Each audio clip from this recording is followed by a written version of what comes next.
Halo semua, Assalamualaikum warahmatullahi wabarakatuh. Selamat datang kembali di channel Raih Potensi ini.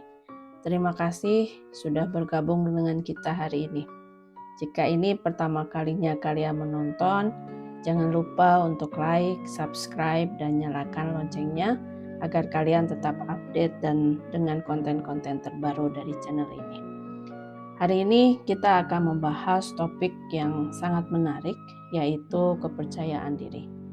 Bukan sekedar perasaan, kepercayaan diri merupakan suatu keterampilan khusus dan cara berpikir mendalam tentang hidup. Kita akan menjelajahi konsep tentang bagaimana kita dapat menjadi versi terbaik dari diri kita sendiri. Pertama-tama, mari kita pahami bersama apa sebenarnya kepercayaan diri itu. Kepercayaan diri bukanlah sesuatu yang tiba-tiba muncul, tetapi berasal dari pengenalan dan penerimaan terhadap baik buruknya diri kita. Kepercayaan diri yang sejati berasal dari pengenalan dan penerimaan terhadap kebaikan dan keburukan kita, serta penggunaannya tentunya untuk keuntungan kita. Seharusnya kita tidak perlu stres tentang hal-hal yang tidak dapat kita kendalikan. Sebaliknya, kita harus fokus pada hal-hal yang dapat kita ubah, seperti sikap, pemikiran, dan tindakan kita. Ini membantu kita menghadapi waktu-waktu sulit dengan lebih baik dan membuat kita menjadi lebih kuat. Tentu saja, menjadi percaya diri bukan hanya tentang mengetahui kelebihan dan kelemahan kita saja, tapi kita perlu melihat bagaimana semua ini terhubung dengan apa yang kita percayai.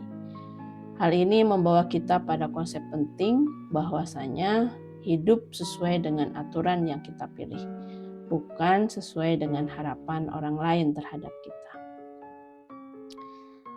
Baiklah, untuk langkah pertama yang harus kita lakukan adalah memahami diri dengan baik. Langkah pertama untuk membangun kepercayaan diri yang kuat adalah memahami diri kita dengan baik. Ini bukan hanya tentang mengetahui kelebihan dan kelemahan kita saja, tetapi juga melihat bagaimana pikiran, perasaan, dan tindakan kita saling berhubungan. Dengan demikian, kita membangun kekuatan kepercayaan diri yang sesungguhnya. Bagaimana kita bisa mengaplikasikan ini dalam kehidupan sehari-hari?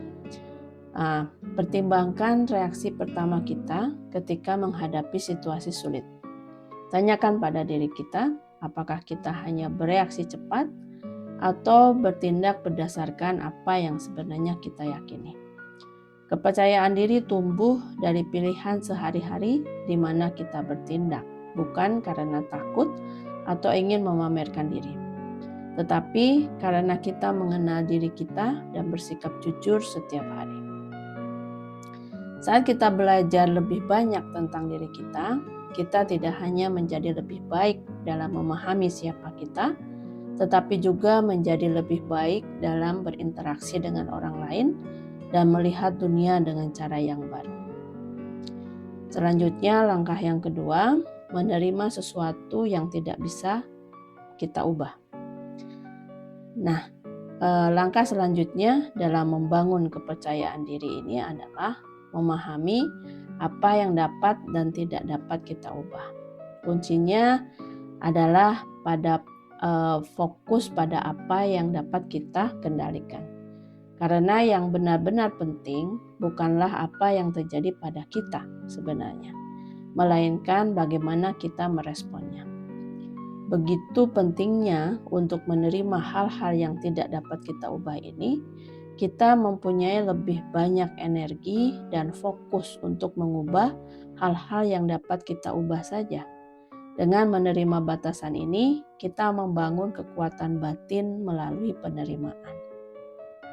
Dan contohnya, lihatlah kegiatan sehari-hari kita. Perhatikan kapan kita merasa kesal dan merasa tidak dapat melakukan apa-apa.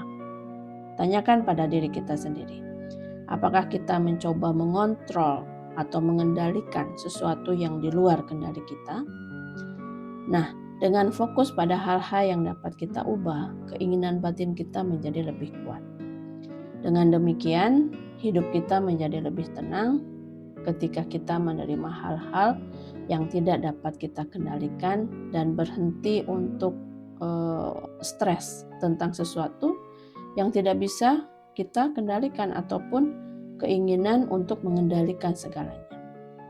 Kita akan merasa lebih damai di dalam diri kita, dan hal ini membantu kita lebih memperhatikan apa yang bisa kita lakukan dan bagaimana kita dapat melakukannya lebih baik lagi.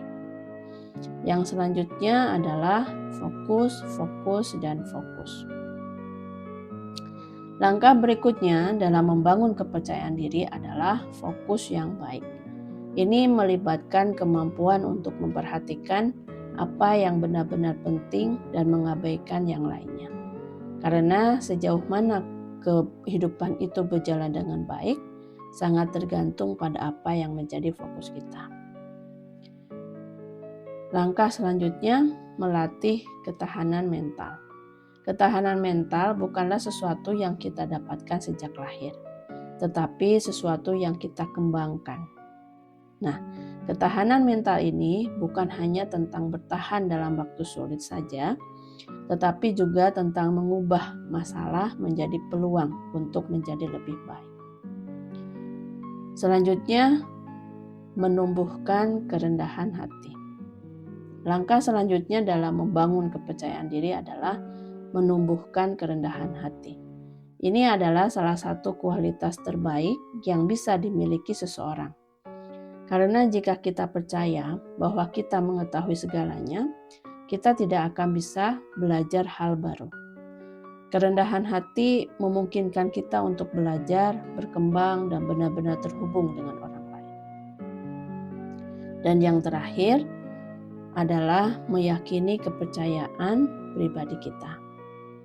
Kepercayaan diri yang sesungguhnya datang dari hidup yang sesuai dengan nilai-nilai pribadi kita. Ini bukan sekedar mengetahui apa yang kita percayai, tetapi juga bertindak sesuai dengan nilai-nilai itu setiap hari. Hal ini membantu kita membangun kepercayaan diri yang kokoh dan otentik. So, teman-teman, itulah beberapa langkah yang bisa kita ambil untuk membangun kepercayaan diri kita. Saya harap kalian menemukan nilai dalam pembahasan ini dan merasa termotivasi untuk menerapkan konsep-konsep ini dalam kehidupan sehari-hari kalian.